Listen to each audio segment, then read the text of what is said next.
Murad'ın çocukluğu ve gençliği savaş meydanlarının gölgesinde geçmişti. Küçük yaşlardan itibaren hem ilimle hem de askerlikle yetişmişti.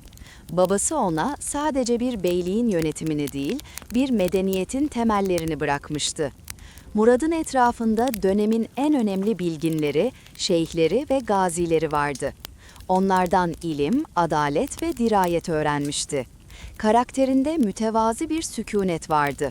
Fakat bu sükûnetin altında sarsılmaz bir irade ve keskin bir disiplin yatıyordu. Osmanlı halkı ona daha o yıllarda Hudavendigar diye seslenmeye başlamıştı. Bu kelime Allah'ın sevgili kulu anlamına geliyordu. Murad'ın hem dindarlığı hem de adaletli tutumu bu ünvanı hak etmesini sağlamıştı. Onun otağına giren bir bey, sultanın gösterişten uzak halini görür, mütevazı tavırlarından etkilenirdi.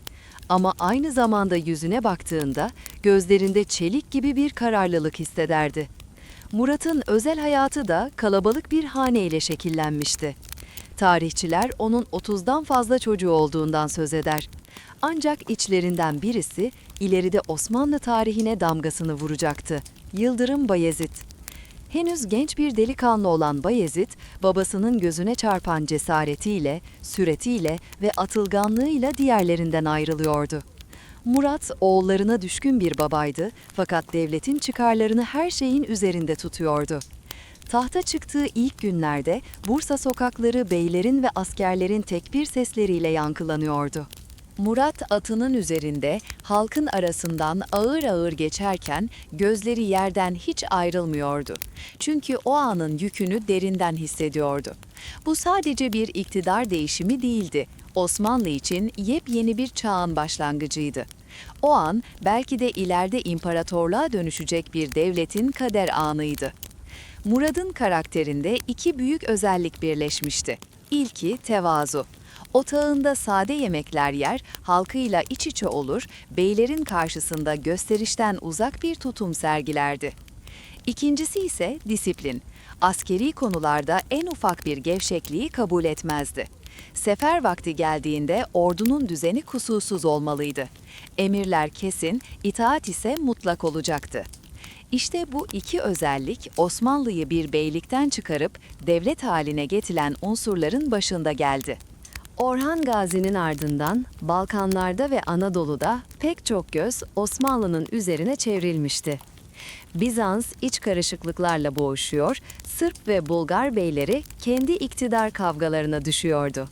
Fakat herkesin aklında tek bir soru vardı. Yeni padişah Murat, babasının mirasını taşıyabilecek miydi? O günlerde Osmanlı hala genç bir yapıydı. Fakat bu genç yapının önünde büyük fırsatlar ve büyük tehlikeler duruyordu. Murat, tahtın ilk günlerinde önemli kararlar almak zorunda kaldı. Öncelikle beyliğin iç düzenini sağlamlaştırdı.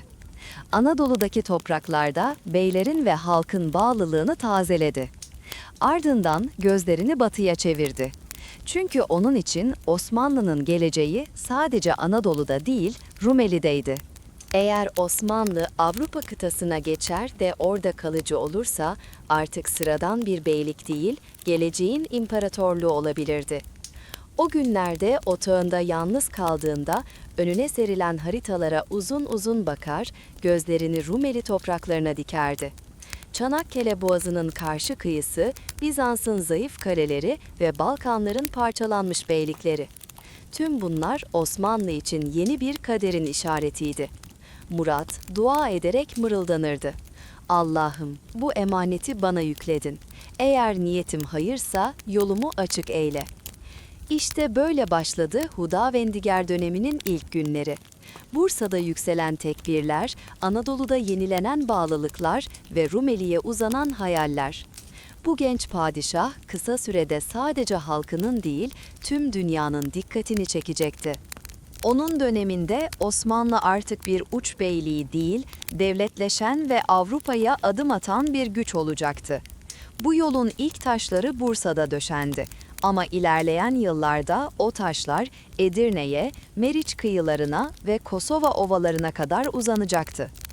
Osmanlı otağında geceler uzadıkça Murad'ın önünde açılan haritaların üzerinde yeni bir dünya beliriyordu. Bursa'dan bakınca ufuk, Marmara'nın ötesinde sisli kıyılar, kırık surlar, birbirine küs prenslikler ve iç kavgalardan yorgun düşmüş bir imparatorluk gösteriyordu. Rumeli kıyılarına ilk geçişin temeli, daha babasının devrinde depremin yarıp savurduğu surlardan içeri atılan küçük bir Türk akınının hatırasına dayanıyordu. Ama Murad'ın niyeti o akını koyulaştırıp kalıcılaştırmaktı. Bu kalıcılığı sağlayacak üç sütunu zihninde taş gibi yerine oturtmuştu. Düzen, merkez ile uç beylerinin aynı ritimde atması demekti. Adalet, yeni girilen topraklarda halkın canına mal olan eski zulmün yerini alan güven duygusuydu. Sefer temposuysa düşmanın toparlanmasına fırsat bırakmayan sabır ve hız karışımıydı. Sarayda gösterişe meyili yoktu. İmaret sofralarında sade yemek yer, yeni fethedilen yerlerde ilk fırsatta kadı ve subaşı tayin edilmesini isterdi. Kendi otağında konuşulan her sözün bir karşılığı olmalıydı. Tutulacak kışlak nerede, zahire nereden taşınacak, hangi köprü kaç gün içinde onarılacak, akıncılar hangi geçitten sızacak, derbentler nasıl tutulacaktı? Ordu teşkilatı henüz büyük bir makinanın dişlileri gibi kusursuz değildi ama yaya ve müsellem düzeni, tımarlı sipahinin nüvesi, pençik yoluyla kapıya bağlı çekirdek bir ocak hazırlığı, hepsi bir araya gelince Osmanlı'nın yürüyüşüne yeni bir ciddiyet katıyordu. Devşirmenin ileride alacağı biçim o günlerde henüz taşlara kazınmış bir kanun halinde değildi. Fakat pençikle başlayan Kapıkulu fikri, padişahın doğrudan bağlı, disipline ağır, sarsılmaz bir merkeze sahip olma arzusunu gösteriyordu. Bu arzu, Rumeli'ye kalıcı yerleşmenin askeri diliydi. Balkanlar o yıllarda adeta kırık aynalar gibiydi. Her parçası bir başka beyliğin, bir başka hanedanın elinde titrek bir ışık yakıyordu. Bizans, eski kudretinden eser kalmamış bir gölge gibi, kimi zaman Osmanlı ile dost, kimi zaman düşman, en çok da kendi iç çekişmelerinde kaybolmuştu. Sırp diyarında boy beyleri arasındaki rekabet, asıl düşmanı gölgede bırakan bir sis yaratıyordu. Bulgar topraklarında ise iktidar değişimleri, vergi ve talanın ağırlaştırdığı yorgunluk, halkın sırtına kambur gibi binmişti. İşte bu manzarada Murat, zorla değil, düzen ve güven vadiyle yürümeyi öğrendi. Osmanlı akıncıları bir kente yaklaştığında önce pazarın canlanması, yolun güvenliği ve köprünün tamiri konuşulurdu. Ardından cami, zaviye, han, hamam. Rumeli'nin içinde tek tek yakılan bu küçük ışıklar bir süre sonra aynı yöne dönen bir gökyüzüne benzemeye başladı. Murad'ın en büyük talihlerinden biri uç beylerinin ustalığıydı. Lale Şahin Paşa'nın Rumeli'de kurduğu düzene akıncı önderleri kendi renklerini kattı.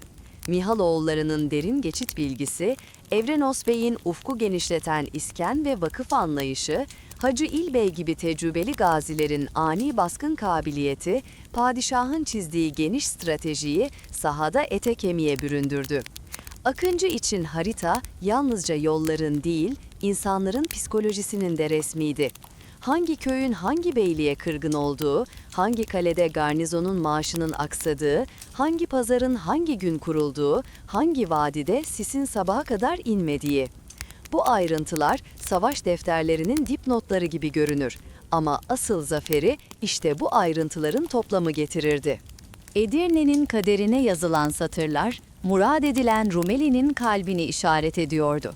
Şehrin surları bir zamanlar imparatorluk ihtişamının siperiydi, artık akıllı bir idarenin kapısı olmaya hazırlanıyordu.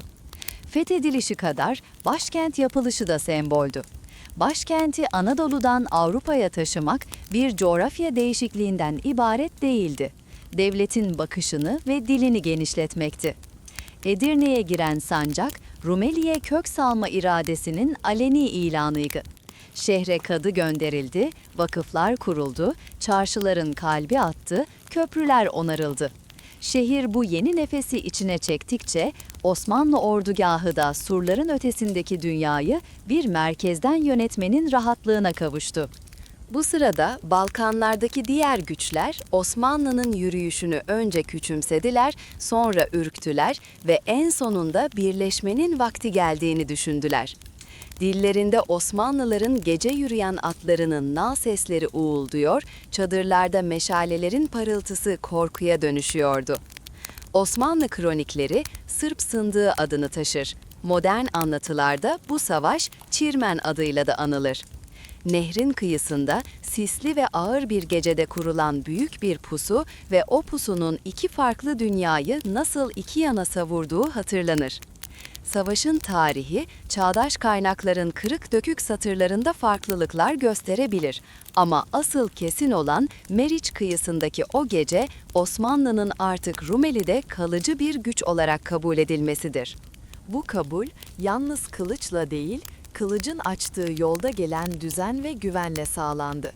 Sırp Sındığı'na giren günlerde Osmanlı ordusu bir su gibi aktı. Ordugahın içinde telaş yoktu. Çünkü telaş hatanın ilk kapısıydı. Önce keşif kolları sessizce yollandı. Vadilerin rüzgarı dinlendi, derin geçitlerin taşları sayıldı. Nehir boyu çalılıklar işaretlendi, suların çekildiği sığ noktalar hafızalara kazındı. Akıncıların bazıları gündüzleri çoban gibi dolaşır, köy pazarlarında satıcıların dilini yoklar, kervanların hangi gün yola çıktığını öğrenirdi. Her ufak bilgi, gecenin derin saatlerinde büyük bir resmin küçük bir fırça darbesine dönüşecekti. Osmanlı çadırlarında gündüz yapılan bu sessiz işlerin geceleri duayla bağlandığı bir ritim vardı. Karşı tarafta boş durmuyordu. Balkan prensleri, tarihin o anında her zamankinden fazla bir birlik görüntüsü vermek istediler. Savaş meclislerinde Osmanlı'nın hareketini çözecek planlar arandı.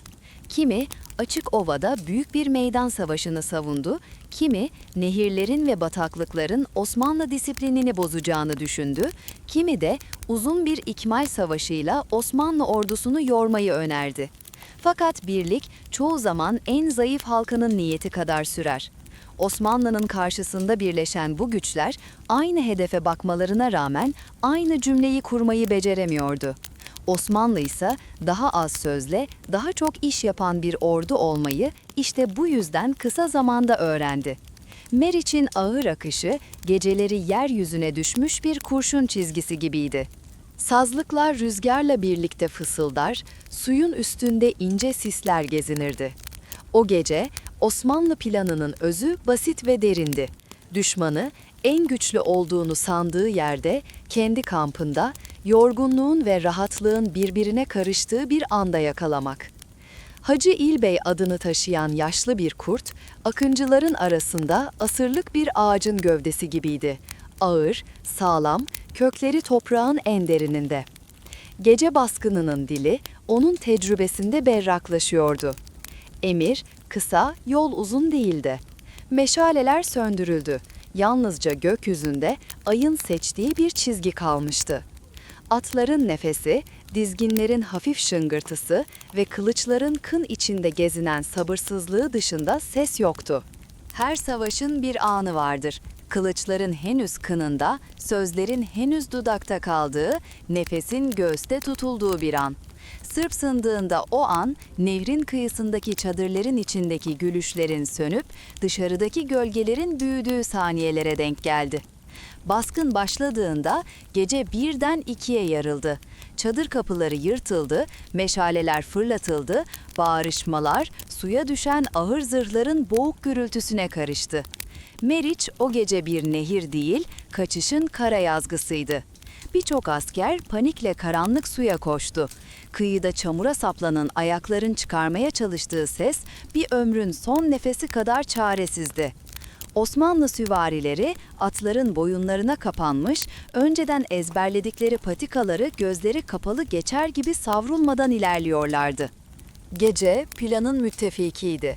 Düşman kampı ise yıllardır örülmüş korkuların bir anda gerçek olduğu bir uykuya gömüldü. Sabahın ilk ışıkları sisin ince perdesini yırtarken geride kalan manzara Balkan siyasetinin de baştan aşağı değişeceğini haber veriyordu. Sırp Sındığı yalnızca bir bozgun değildi. Düşmanın zihninde Osmanlı durdurulabilir cümlesini Osmanlı'nın gelişi düzen getiriyor fikrine çeviren bir eşikti.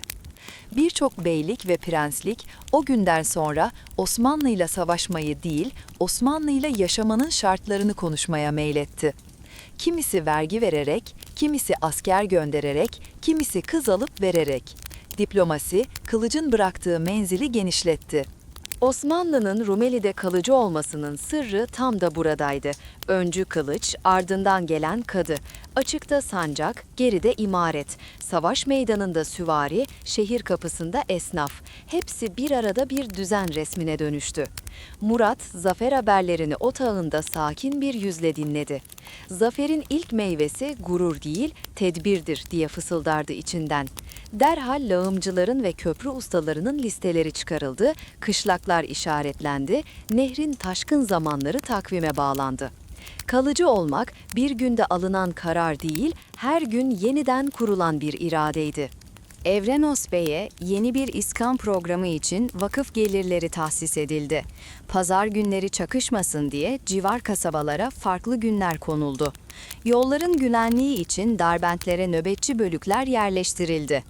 Bir savaş ancak ertesi günün düzeniyle anlam kazanırdı ve Murat, ertesi günün henüz gelmediğini bilircesine temkinliydi. Edirne'ye dönen yol artık bir zafer alayı değil, bir inşa yürüyüşü gibiydi. Şehirde gümrükler düzenlendi, Yeniçeri çekirdeğinin halimleri daha disiplinli hale getirildi, yaya ve müsellemlerin hangi sancak altında toplanacağı kayda geçti. Bir padişah için asıl güç, zafer gününün narası değil, sıradan günün sükunetiydi. Sırp Sındığı'na giden süreçte en çok öğrenilen de buydu. Osmanlı, savaşarak değil, savaşların arasındaki sessizlikte büyüyordu. Balkanlarda bu sessizlik, herkesin kulağına ayrı bir söz fısıldadı. Kimi Osmanlı'nın adaletini duydu, kimi onun alışılmadık hızını. Kimi pazarının canlandığını gördü, kimi vergisinin adil toplandığını. Kimi köprüsünün onarıldığına sevindi, kimi yolların emniyetine. Bu küçük sevinçler büyük bir kabule dönüştü. Osmanlı artık davetsiz bir misafir değil, evin düzenini sağlayan bir idare olarak görülmeye başlandı. Elbette her yerde böyle değildi. Sınır boylarında yeni ittifaklar, yeni direnişler doğacaktı. Fakat artık hiçbir direniş Osmanlı'yı Rumeli'den söküp atma hayali kuracak kadar büyük görünmüyordu. Murat, gecenin ilerleyen saatlerinde otağının dışında tek başına yürürken başını gökyüzüne kaldırdı. Yıldızlar bir haritanın sabit işaretleri gibiydi. O haritada Meriç'in kıvrımları, Edirne'nin kalbi, Filibe'nin uzak ışıkları, Selanik'e inen rüzgar, Vardar'ın vadisi hepsi bir çizgiyle birbirine bağlanır gibi duruyordu. Bizim yolumuz suyun yolu diye düşündü. Engel gördüğünde kıvrılır, yol bulamazsa sızar, gerekirse taşar ama en son denizi bulur. Bu düşünce onu sabaha hazırlayan bir dua gibi içini ısıttı. Çünkü deniz yalnızca büyük bir fetih hedefi değildi, aynı zamanda düzenin sonsuzluğuydu. Sırp Sındığı'na giden süreç işte böyle sabırla örüldü, bilgiyle yürüyen, düzenle pekişen ve şefkatli bir adaletle kalplerde yer eden bir yürüyüş. O yürüyüş yalnızca bir gecenin baskınıyla değil, o geceden önceki uzun günlerin çalışması ve o geceden sonraki uzun yılların inşasıyla anlam kazandı. Ve artık ufukta yeni bir çizgi görünüyordu. Bu çizgi, Edirne'nin başkent olarak aldığı nefesi Kosova Ovası'na kadar taşıyacak bir rüzgarın habercisiydi. Kosova, henüz adı anılınca ürperti veren bir düzlükten ibaretti. Ama oraya doğru atılan her adımın ardında Meriç kıyısındaki gecenin dersi vardı. Zafer, görünmeyen ayrıntıların toplamıdır. Sırp Sındığı gecesinin yankıları daha sönmeden Balkanlarda taşlar yerinden oynamaya başlamıştı. Nehir kıyısında yaşanan bozgun sadece bir askeri yenilgi değil, bir zihinsel kırılmaydı. Çünkü yıllardır Osmanlı'yı küçümseyen, onu yalnızca Anadolu'dan zaman zaman taşan bir akıncı gücü sanan beyler, şimdi karşılarında yeni bir düzen kuran, sabırlı ve disiplinli bir devletin yükseldiğini görmeye başlamıştı. Balkan toprakları bu gerçeği kabul etse de içten içe yeni ittifaklarında tohumlarını atıyordu. Çünkü hiçbir beyliğin gönlü Osmanlı'ya boyun eğmeyi kolayca hazmetmezdi. Aradan birkaç yıl geçti. Osmanlı ordusu Rumeli'de kalıcı hale geldikçe köprüler, hanlar, pazarlar ve zaviyeler yeni düzenin nişaneleri gibi yükseliyordu. Ancak bu sessizlik uzun sürmedi. 1371 yılında Meriç Nehri kıyılarında yeni bir büyük savaşın kapısı aralanıyordu. Çirmen adıyla anılan bu yerde Osmanlı gücü bir kez daha sınanacaktı. Balkan beyleri Sırp sındığındaki hezimetin ardından birleşmek zorunda kaldılar. Sırp kralı Vukaşin ve kardeşi Ugleša, Osmanlı ilerleyişini durdurmak için büyük bir ordu topladılar. Bu kez gece baskınına yakalanmayacak, Osmanlı'yı açık bir meydan savaşında yenilgiye uğratacaklarını düşünüyorlardı. Fakat Murat, düşmanlarının hamlelerini önceden sezen bir liderdi. O, ordusunun her bir neferini sadece savaşçı değil, aynı zamanda disiplinin birer temsilcisi olarak görüyordu. Çirmen'de Osmanlı ordusu bir nehir gibi akarak Sırp kuvvetlerini boğdu. Tarihçiler, Meriç'in sularına gömülen askerlerin çığlıklarını yazarlar. Ama asıl büyük gürültü, Balkanların siyasi dengelerinin yıkılışından geliyordu. Çirmen zaferi, Osmanlı'nın Rumeli'deki varlığını tartışmasız hale getirdi. Sırp ve Bulgar beyleri birer birer Osmanlı üstünlüğünü kabul etmek zorunda kaldılar. Bazıları vergi vermeyi seçti, bazıları Osmanlı ile siyasi ittifaka yöneldi. Bu ittifakların arasında en dikkat çekeni kız alıp verme yoluyla kurulan akrabalık bağlarıydı. Murat, kılıçla alınan toprakların kalıcı olabilmesi için diplomasiye de büyük önem veriyordu. Çünkü onun zihninde artık bir beylik değil, yavaş yavaş bir imparatorluğun ufku şekilleniyordu. İşte bu noktada Osmanlı için stratejik bir karar alındı. Başkent Bursa'dan Edirne'ye taşınacaktı.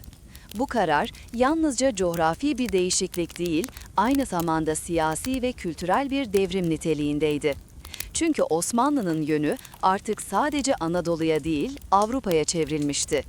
Edirne, Bizans döneminde ve önemli bir merkezdi. Sur içindeki taş sokakları, kervan yollarına açılan kapıları, ticaretle yoğrulmuş çarşılarıyla Osmanlı için tam bir merkez olmaya hazırdı. Şehir fethedildiğinde sancaklar surlara dikildi, tekbirler yükseldi. Fakat Murat için bu fetih yalnızca bir zafer anı değildi. Onun asıl önemi Osmanlı'nın idari ve askeri yapısının bu şehirde yeniden örgütlenmesiydi. Edirne'ye kadılar, subaşılar, vakıf kurucuları ve ulema yerleştirildi. Halkın güvenliği sağlandı, vergiler adil şekilde toplandı. Osmanlı düzeni kısa zamanda şehrin dokusuna işledi. Çarşılar yeniden canlandı, hanlar yolcularla doldu, köprüler ve yollar onarıldı. Edirne, kısa süre içinde sadece Osmanlı'nın siyasi kalbi değil, aynı zamanda kültürel ve ekonomik merkezi haline geldi. Artık Osmanlı, Avrupa'ya bakan yüzüyle güçlü bir devletti. Murat, ordusunun gücünü artırmak için yeni adımlar attı. Pençik sistemi, savaşlarda esir alınan gençlerin 1/5'inin devletin hizmetine alınması anlamına geliyordu. Bu gençler eğitiliyor, askeri disiplinle yetiştiriliyor ve doğrudan padişaha bağlı bir güç haline getiriliyordu. Bu sistem zamanla devşirme düzenine dönüşecek ve Yeniçeri Ocağı'nın temeli olacaktı. Murad'ın zihninde bu ordu yalnızca savaş meydanında değil, devletin merkezinde sadakatin teminatıydı. Bu dönemde Osmanlı yalnızca kılıcıyla değil, kalemiyle de güçlenmeye başladı. Defterler tutuldu, topraklar kaydedildi, vergiler sistemli hale getirildi. Adalet anlayışı yalnızca Müslüman halka değil, gayrimüslimlere de güven veriyordu. Çünkü Murad'ın emriyle zimmilerin canı, malı ve ibadeti devlet güvencesi altına alınmıştı. Bu, Balkanlarda yaşayan halkların Osmanlı yönetimini kabul etmelerini kolaylaştırdı. Ama Osmanlı'nın yükselişi Avrupa'da giderek büyüyen bir korkuyu da beraberinde getirdi. Balkan beyleri birbiri ardına Osmanlı'ya boyun eğdikçe Batı'da yeni bir kaygı baş gösterdi. Çünkü artık Osmanlı sadece bir sınır beyliği değil, Avrupa'nın kalbine doğru ilerleyen büyük bir güce dönüşüyordu. Bu ilerleyişi durdurmak için yeni ittifakların kurulması kaçınılmazdı. Edirne'deki saray otağında Murat geceleri yalnız kaldığında önüne serilen haritalara uzun uzun bakar, Rumeli'nin nehirlerini, vadilerini ve şehirlerini zihninde canlandırırdı. Bir gün Kosova Ovası'na uzanacak yolun taşlarının işte bugünlerde döşendiğini hissediyordu. Onun için zaferler sadece geçmişin anısı değil, geleceğin hazırlığıydı. Ve artık o gelecek, Balkanların ortasında yaklaşan büyük bir hesaplaşmaya doğru ilerliyordu. Çirmen'de Meriç sularına gömülen o gecenin yankısı uzun süre Balkan dağlarında duyuldu. Savaş meydanında kaybedilen sadece canlar değildi, yıllardır süren bir dengeler düzeni de sarsılmıştı. Artık Osmanlı, korkuyla karışık bir saygıyla anılıyordu. Her yeni gün, yeni bir beyliğin ya da küçük prensliğin Osmanlı kapısına haberci göndermesiyle açılıyordu. Kimisi gönüllüydü, kimisi zorunlu ama hepsinin ortak kaygısı aynıydı. Osmanlı'nın karşısında tek başına ayakta durmak imkansızdı. Edirne'de padişah otağına gelen bu elçiler, Murad'ın gözünde yalnızca teslimiyet değil, aynı zamanda birer fırsattı. Çünkü Osmanlı düzeni yalnızca kılıçla değil, diplomasiyle de ilerliyordu. Bazı prenslikler yıllık vergi ödemeyi kabul ederek Osmanlı'ya bağlı hale geldi. Bazıları kızlarını Osmanlı beyleriyle evlendirdi, bazıları ise kendi ordularını Osmanlı seferlerine göndermeyi kabul etti. Böylece Osmanlı gücü yalnızca kendi askerleriyle değil, farklı kökenlerden gelen desteklerle de büyüyordu.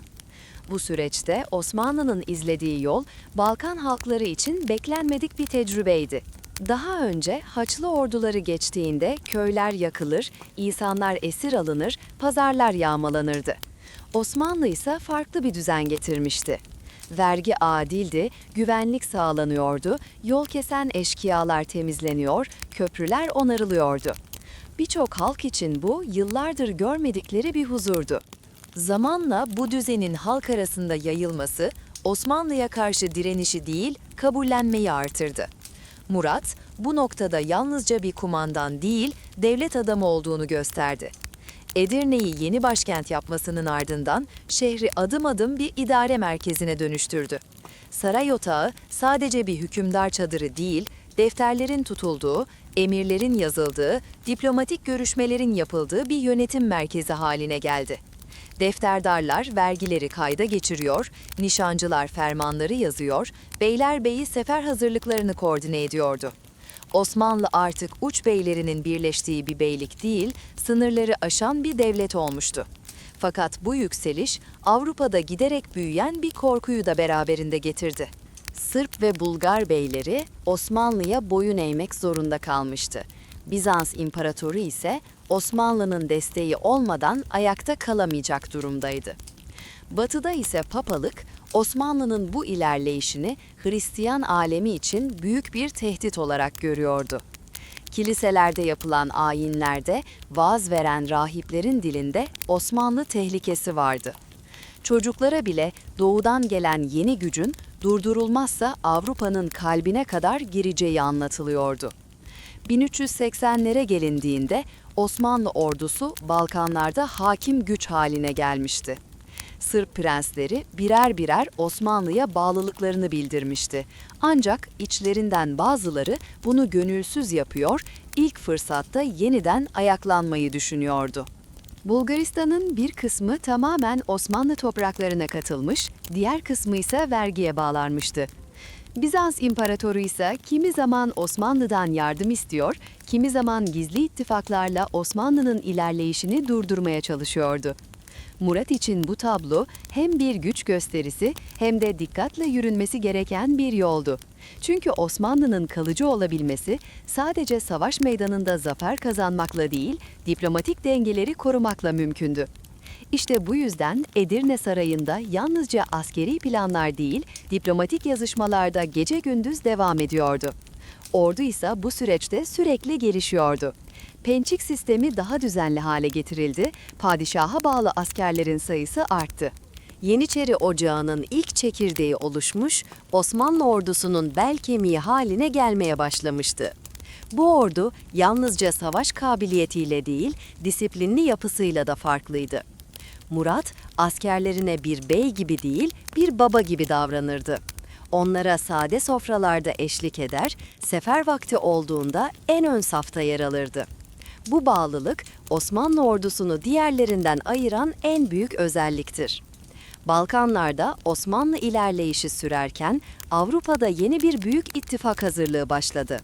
Sırp, Hırvat, Bosna, Macar ve diğer bazı Hristiyan güçler birleşerek Osmanlı'ya karşı bir Haçlı ordusu kurmayı planlıyordu. Papalık bu ittifaka destek veriyor, batıdaki krallar Osmanlı'yı durdurmazlarsa Avrupa'nın sonunun geleceğini söylüyordu. Bu sözler yalnızca dini bir çağrı değil, aynı zamanda siyasi bir korkunun dışa vurumuydu. Edirne'de Murat, gelen haberleri dikkatle dinliyordu. Elçiler, ajanlar, sınır boylarındaki akıncılar sürekli bilgi getiriyordu. Batı'da büyük bir ordunun toplanmakta olduğu haberleri artık kesinleşmişti. Osmanlı'nın önünde yeni bir büyük meydan savaşı vardı. Ve bu savaş sıradan bir mücadele olmayacaktı. Bu, Avrupa'nın Osmanlı'ya karşı son büyük direnişi olacaktı. Otağında yalnız kaldığında Murat, haritayı önüne serdi. Elini Kosova Ovası'nın üzerine koydu. Düşünceleri derindi. Bir anda zaferlerin verdiği güven, diğer yanda yeni bir büyük meydan savaşının getirdiği sorumluluk. Mırıldandığı dua onun karakterini özetler gibiydi. Allah'ım bana bu emaneti hakkıyla taşımayı nasip eyle. Artık Osmanlı'nın kaderi sadece Anadolu'da değil, Avrupa'nın kalbinde yazılacaktı. Edirne'den başlayan yol, Meriç kıyılarında süren zaferlerle genişlemiş, Çirmen'in sularında pekişmişti. Şimdi bu yol Kosova'ya doğru uzanıyordu ve Kosova Ovası'nda yaşanacaklar yalnızca Osmanlı'nın değil, Balkanların, hatta Avrupa'nın tarihini yeniden yazacaktı. Kosova Ovası, yaz güneşinin kavurduğu bir düzlük gibi uzanıyordu. Haziran ayı toprağı kurutmuş, rüzgarın taşıdığı ince toz havada asılı kalmıştı. Ufuk çizgisi boyunca Osmanlı sancakları dalgalanıyor, davulların tok sesi vadiye yayılıyordu. Murat Hüdavendigar, atının üzerinde ordunun önünden ağır ağır geçti. Her bir askerin gözlerine bakıyor, tek tek onların omzuna umut yüklüyordu. Çünkü o anın ağırlığını herkesten fazla hissediyordu. Bu yalnızca bir savaş değildi, bir çağın kapısı aralanıyordu. Avrupa'nın kalbinde korku büyümüştü. Sırplar, Bosnalılar, Hırvatlar, Macarlar ve pek çok küçük beyliğin askerleri bir araya gelmişti. Papalık bu ittifaka kutsal bir görev vermiş, kiliselerden çanlar çalınmış, vaazlarda Osmanlı'ya karşı cihat çağrısı yapılmıştı. Hristiyan dünyası doğudan gelen bu yeni gücü durdurmak için tek yumruk olmuştu. Onların gözünde Osmanlı yalnızca yeni bir devlet değil, eski düzeni sarsan, Batı'nın kalbine uzanan bir tehlikeydi. Murat ordusunu Edirne'den çıkarırken sessizlik içinde dua etti.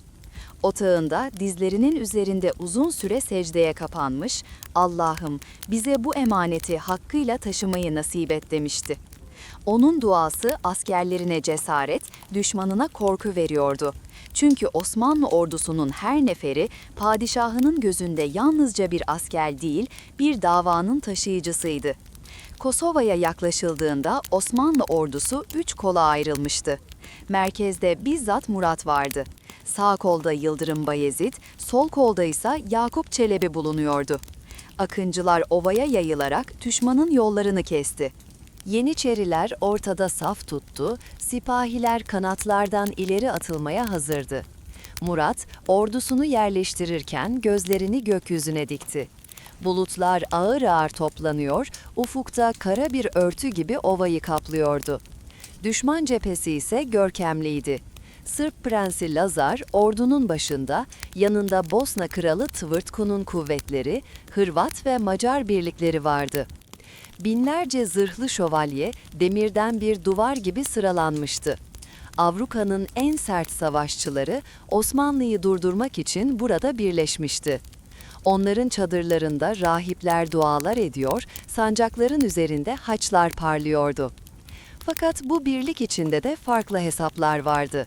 Kimi beyler kendi şanını düşünüyordu, kimi yalnızca Osmanlı'nın durdurulması için gelmişti.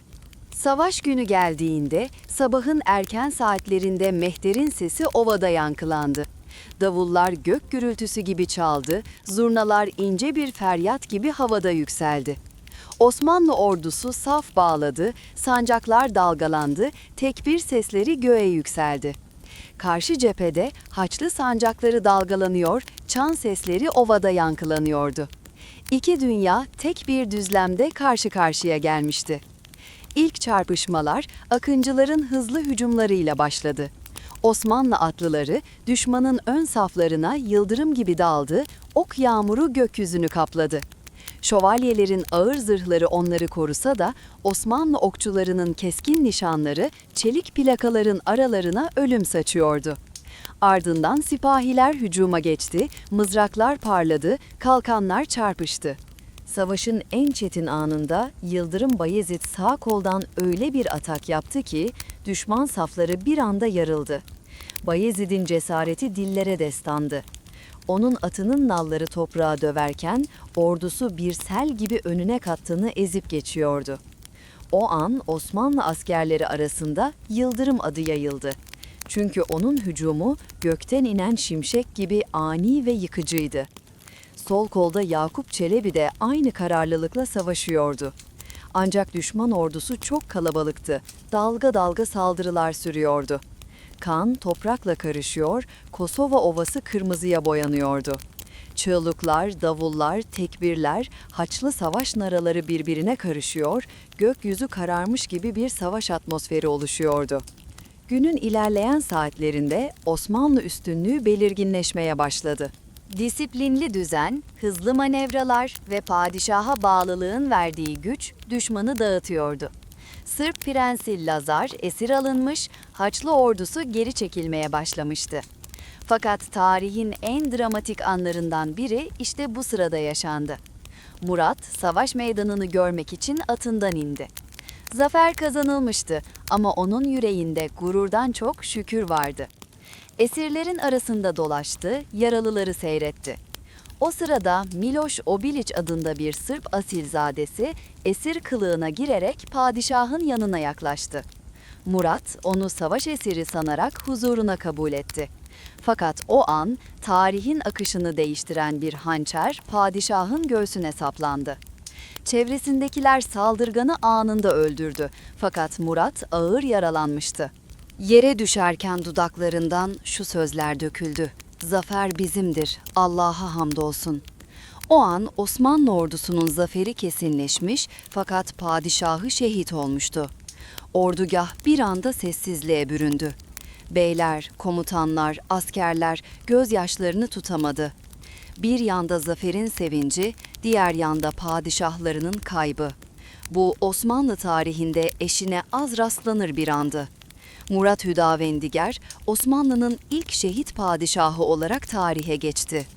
Onun kanı Kosova toprağına düştü ve o topraklar artık Osmanlı'nın kaderine yazıldı. Zaferin ardından Osmanlı beyleri hızla toplandı. Ordunun karışmaması için Murad'ın ölümü askerlerden gizlendi. Otağda beylerin kararıyla Yıldırım Bayezid tahta çıkarıldı. Bayezid, babasının yolunu sürdürecek, Osmanlı'yı daha da ileriye taşıyacaktı. Kosova Meydan Muharebesi yalnızca bir savaş değildi. Bu, Osmanlı'nın Balkanlarda kalıcı olacağının ilanıydı. Avrupa artık Osmanlı'yı küçümseyemeyecek, onu görmezden gelemeyecekti. Osmanlı'nın adı artık bir korku değil, bir gerçekti. Ve bu gerçek Kosova Ovası'nda kanla yazılmıştı. Murad'ın şehadeti Osmanlı halkı için derin bir yas oldu ama aynı zamanda bir gurur kaynağıydı. Çünkü onların padişahı fetih yolunda şehit olmuştu. Hudavendigar ünvanı o andan itibaren yalnızca bir sıfat değil, bir hakikate dönüştü. Halk onu Allah'ın sevgili kulu olarak gördü. Kosova'da yükselen tekbirler bu yeni devrin müjdesiydi. Osmanlı artık sadece Anadolu'nun bir beyi değil, Balkanların ve Avrupa'nın kaderini belirleyen bir devletti. Murad'ın göğsünde sönüp giden nefes, imparatorluğun yolunu açtı. Onun ardından gelenler bu yolun taşlarını döşeyecek, Osmanlı'yı 3 kıtaya yayacaklardı. Ama bu yolun ilk büyük şehidi, Kosova Ovası'nda yatan Hudavendigar Murad'tı.